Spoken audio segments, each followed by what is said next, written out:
Assalamualaikum adik-adik, bagaimana kabarnya hari ini?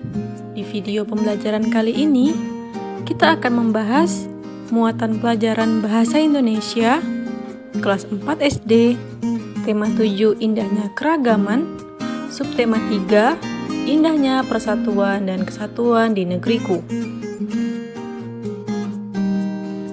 Pembelajaran 1, mencari arti kata sulit dan istilah dalam teks. Istilah adalah kata atau gabungan kata yang menjelaskan konsep atau keadaan dalam bidang tertentu.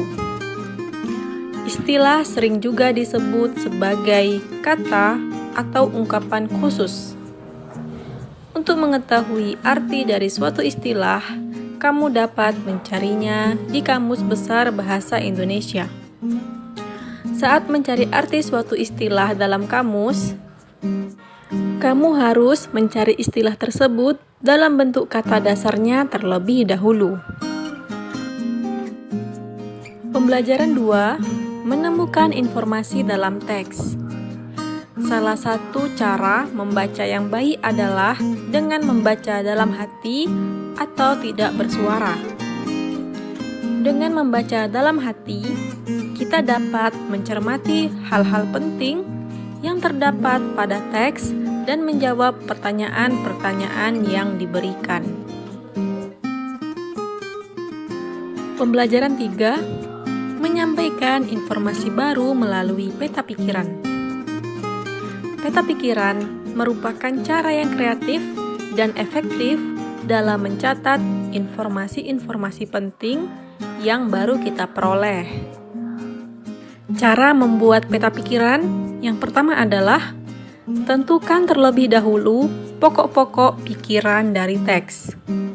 Kedua, pokok-pokok pikiran dapat berupa ide setiap paragraf dalam suatu teks. Yang ketiga, tuliskan pokok-pokok pikiran tersebut ke dalam suatu bagan peta pikiran. Pembelajaran 4, menjelaskan informasi dari teks melalui ringkasan. Ringkasan adalah sebuah penyajian peristiwa atau kejadian yang panjang yang disajikan secara singkat, atau juga dengan cara baik yang memotong atau memangkas sajian sebuah hasil karangan yang panjang dan disajikan dalam bentuk sajian yang singkat. Ayo, ringkaslah teks berikut. Budaya di Indonesia memang sangatlah beragam, termasuk kulinernya. Masing-masing daerah memiliki makanan khasnya sendiri. Kini, sejak saya tinggal di Jawa Barat selama beberapa tahun terakhir, menu favorit makanan pagi saya pun bergeser menjadi lontong kari.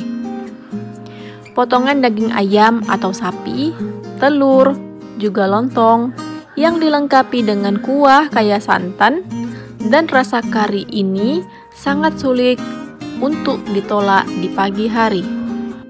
Jika kita membuat ringkasan dari teks ini, maka kalimatnya akan berbunyi, lontong kari adalah salah satu makanan khas dari daerah Jawa Barat. Pembelajaran 5, menuliskan informasi dalam bentuk peta pikiran. Peta pikiran adalah menuliskan informasi yang kamu dapat pada sebuah teks ke dalam bentuk kotak-kotak dan saling berkaitan. Informasi dalam peta pikiran ditulis dengan ringkas dan jelas. Pembelajaran 6, menuliskan gagasan pokok pada sebuah paragraf. Gagasan pokok adalah inti dari pembahasan pada sebuah paragraf. Gagasan pokok terletak pada kalimat utama. Biasanya, kalimat utama sebuah paragraf terletak pada awal atau akhir sebuah paragraf. Ayo tentukan gagasan pokok dari teks berikut.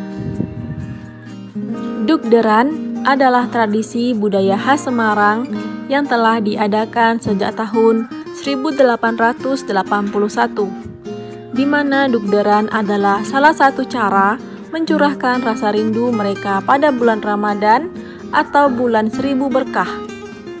Biasanya, tradisi ini diselenggarakan 1-2 minggu sebelum bulan Ramadan.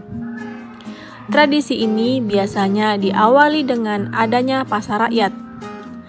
Maka akan dilanjut dengan acara dugderan yang diawali oleh acara karnaval yang terdiri dari pasukan merah putih, barisan para pelajar, barisan putri bunga, aneka mobil hias, pasukan berkuda, kereta kencana, drum band khas Semarang. Kalimat utama pada teks ini terletak di awal kalimat, yaitu dugderan adalah tradisi budaya khas Semarang yang telah diadakan sejak tahun 1881, di mana dugderan adalah salah satu cara mencurahkan rasa rindu mereka pada bulan Ramadan. Sedangkan gagasan pokoknya terdapat pada kalimat utama yang berbunyi, dugderan adalah salah satu cara mencurahkan rasa rindu mereka pada bulan Ramadan. Jadi intinya, dalam menentukan gagasan pokok, terlebih dahulu kita temukan kalimat utamanya. Kalimat utama dalam teks biasanya kita temukan di awal atau di akhir paragraf. Setelah kita temukan kalimat utamanya, di dalam kalimat utamanya itu baru kita cari gagasan pokoknya. Ya, paham ya adik-adik? Kakak yakin dan percaya jika kalian sungguh-sungguh dalam membaca, kalian akan dapat menemukan gagasan pokok dalam teks dengan mudah. Baiklah, itu saja yang dapat kakak sampaikan dalam video pembelajaran kali ini. Semoga bermanfaat. Thanks for your attention. See you the next time. Bye-bye. Assalamualaikum warahmatullahi wabarakatuh.